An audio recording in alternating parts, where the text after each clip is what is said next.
Yo, what's up, my pitch perfect people? Welcome back. I'm your host, Richie, and welcome back to another video. Chelsea versus Leicester City post match reaction. So I was on stream earlier with Larry, and yeah, we watched the Chelsea Leicester game, and I'll give you my thoughts. It's gonna be a quick one. Won't be too much going on, but yeah, overall, I'm happy we got the win, but we're still not there yet. Clearly, there's still a lot of work to be done. I said before the game I wanted a convincing win. I said it during the game as well. I wanted a convincing win, and it was far from that.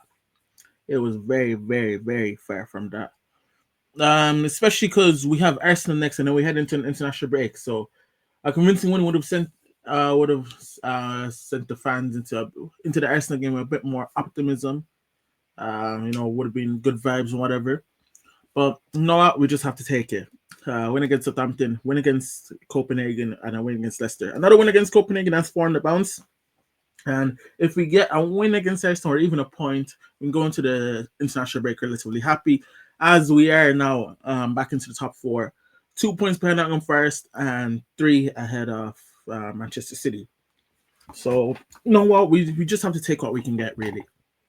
On the game itself, a couple players I want to touch on. Cole Palmer, and the first one, disappointing. I am very, very, very disappointed in Cole Palmer's performance, not only today, but in recent games. He's getting his looks, he's still getting into his positions. It's just that final product isn't clicking anymore. And I don't think I don't think he's lost his ability or whatever. I think he's just low on confidence. He's overthinking things too much. He's trying too hard. I think that's what it is. And with the penalty, he took the penalty and it just was not convincing. I said on stream, his last three penalties, he kicked it with force with vim, and it was off the ground. But today he scuffed it, like kicked it into the ground and just rolled its way to Hermanson, who got both hands onto it and was able to push it around the post. So I was very disappointed in that. And his just overall play today was just lackluster. It was very disappointing. He was selfish at times. There was an opportunity where him and Enzo were like 2v2. He could have slipped the ball to Enzo. Enzo would have been 1-on-1 with Hermanson, but Palmer decides to go on his own and end up getting a shot blocked. But yeah, I do think he is just low on confidence. I do think he will hopefully find his form next week, if not just after the international break. So just give him time, really. Don't want to get on his back too much, but yeah, I don't think he was great.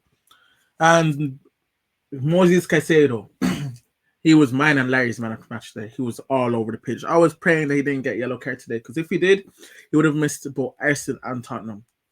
But he was phenomenal. His challenges, superb. His passing, superb. Link of play, superb. He was everywhere, all over that pitch, bro. He was sensational. Definitely man for the match. Like, there's no more words I have for Caicedo. Like, I don't even need to go into depth with Caicedo, because he's just that guy. He is different. He is built different, bro. Like, flipping hell, man. Caicedo, what a guy. For me, Chelsea's player of the season this season. The only games I've ever complained about Caicedo this season are the very first two games of the season, and he wasn't in form. He needs to gain rhythm again, especially after traveling from the Copa America.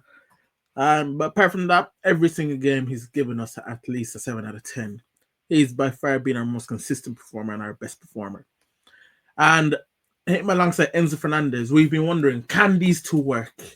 Can these two find out a way to work together? Both big money signings are two most expensive signings, and they found it just like that. Enzo Fernandez, I don't care what any of you guys say, yeah. I will fight for this man till the very flipping end, man. His technical ability, superb. He's a leader. He's turning up in pivotal times. His tackling. Guys can say he's slow, but he might be a little less athletic than a guy like I said, or maybe a Romeo Lavia as well. But he's still running like his life depends on it, bro. Him and Pedro Neto today, they were running all over the pitch. They both played 90 minutes and they were everywhere, bro. I can't fault them for that. I can't fault anyone that putting a bit of effort on that pitch, bro. Especially because we know how the crowd is these days. They're trying to get on the players' backs, yada, yada, yada. We saw Cole and Neto celebrations against Southampton. They were like, because we know the fans like to get on the players' backs. I get that. But a bit of effort and you get the fans back on the side. You get me?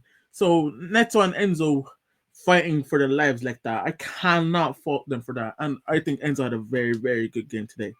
Match winner, Michael Correa. top three players this season for Chelsea. Him, Caicedo, Enzo have been my top three players. And if you had Palmer, I know Palmer's still in poor form, but Palmer, those are the top four players for Chelsea this season, bro. Kukurea, I remember I had a debate, yeah, where I met a friend. Like, bro, he was saying Kukurea is like 17th best left back in the league. And I'm just saying, like, you're out of your mind, bro. You're a wallad, bro. Kukurea is top five for me, anyways. He's been so consistent, bro. He's he's so persistent. The winger, he's always by the winger's back. If he gets beat, he's still gonna like grab you and get back around. You get me? And then to get that goal today, because we needed that goal, man. We really did, because I was like, a draw ain't enough, man. We need that win. To get that goal, a great long range strike. And then at the end of the game, he was there fighting for everything. He was there. He was getting the crowd riled up, like, waving his arms off. Like Cucurella, what a man. I was at the start of the game, I was giving you about Robert Sanchez. I'm flipping out, bro. He's so ass, bro. This Robert Sanchez guy, there is no saving him. There is no saving Robert Sanchez, bro. I don't care what anyone says. This guy is so ass, bro. He's so dead. Like, a cross came in, he comes out for it, and he's diving like he thinks he's Superman, bro. He thinks he's Superman. Bro, you ain't no Superman. You a goober man, bro. Like, you ain't like he dives for it. He completely misses the ball. Tosin was going to clear, but then obviously Sanchez got on his eye line, and Tosin just like ducks it, hits his head, and the ball bounced off the crossbar, and Cole was there to clear it. If that went in, it would have been all Sanchez. No, I can't blame Tosin for that, because Sanchez. Like, can I talk about Mariska? Mariska says Jorgensen's first choice keeper, yeah? Jorgensen, first choice keeper rest of the season, yeah? After a single mistake, he's now dropped. How many mistakes does Sanchez have to make for him to get dropped, bro? I don't understand. I really don't. If Jorgensen against Copenhagen and then it's Sanchez against Arsenal, I give up. I honestly give up, man. Honestly, like, yeah. I thought that our defense, apart from that moment, though, was very solid. We didn't let Leicester create anything, really. Leicester had that our shoot and maybe one more that I might be forgetting right now, but apart from that, they were shut out, man. We shut them down out like security guys at the shopping center, bro. Neto, bro, I giving him his plaudits for the energy he was showing at the end of the game. He was fighting for every single ball, like his life depended on it. I thought Sancho had a decent first half. Nkunku, invisible man, once again. I don't have any more words from Nkunku. Honestly, I've said what I said. I don't need to say more. Tyreek George, I thought Tyreek George had a good game off the bench, especially at the end when he carried the ball forward, won us that corner kick, even though you could tell the guy was tired from running that much. But Tyreek George, big future, man. He's been getting involved in the scoring act with like his assist and shit. And yeah, he's definitely posing a threat. I will give Mercy credit. I do like this, like, having guys like Tyreek George and Pedro Neto being the centre forward compared to Nkunku. They're a bit more mobile, showing a bit more mobility because they're not really stuck in one zone. You get me? But yeah, speaking on that, flipping the first half, the problem I had with our first half, there was no movement between the lines. Everyone was a bit static. We were just playing. It was just foreplay, no penetration, really. That's all. That's the best way I can phrase it. You get me? But second half, we definitely improved on that matter. But I do hope the directors do look at these past few games and realize that this team isn't good enough yet. There is problems to be solved. We do need to improve this in the summer. We do need a striker. We need a striker that can be mobile, that can move around the box. Like, how can you go from Samu to João Felix and then just not get a striker at all? I know they tried for Osimhen, but Osimhen was looking unlikely throughout the summer. You get me?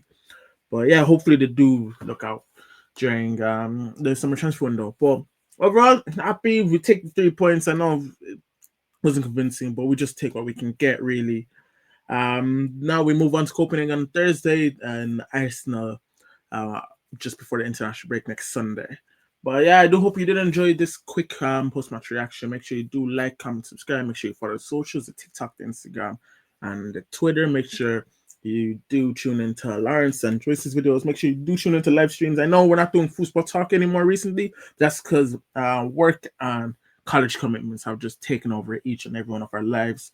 So the only opportunity we really have to be together is during those huge matches during the midweek. So please do have a look at the channel once in a while. We will be streaming Champions League games and a few Premier League games like we did today.